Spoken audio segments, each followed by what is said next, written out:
There is a swelling controversy surrounding the red snapper fishery in the Gulf of Mexico. And in case you haven't heard about it yet, and you will, it surrounds the current 9-day red snapper season in June with only a 2 fish per person per day bag limit. There was an article published recently by the New Orleans Times-Picayune that interviews the nation's leading expert on red snapper in the Gulf. His name is Dr. Bob Shipp. Authorities agree he's the man when it comes to red snapper expertise. Dr. Shipp's research indicates that there's no shortage of red snapper in the Gulf at all. In fact, quite the contrary. The population is higher than it's ever been due to extensive habitat placed in the Gulf since the 1940s, including oil platforms and artificial reefs. 17,000 of them off the coast of Alabama alone hold an estimated 20 to 25 million pounds of red snapper.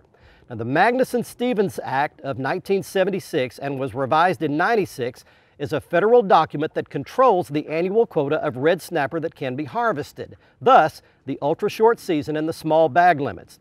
Dr. Shipp advocates that red snapper be taken completely off the list of controlled species and turned over to the states or to the already successful Gulf States Marine Fisheries Commission. Now that is a co-op between the 5 Gulf states to regulate fishing along the entire Gulf Coast.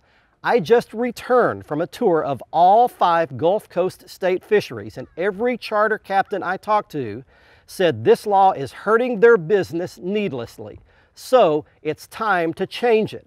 You can have input by attending a meeting of the Gulf of Mexico Fishery Management Council.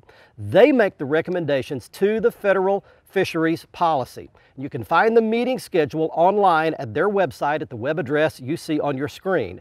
And you can read the article quoting Dr. Shipp at our website at foxsportsoutdoors.com. Your voice counts, and you can play a role in making some sense out of a senseless situation.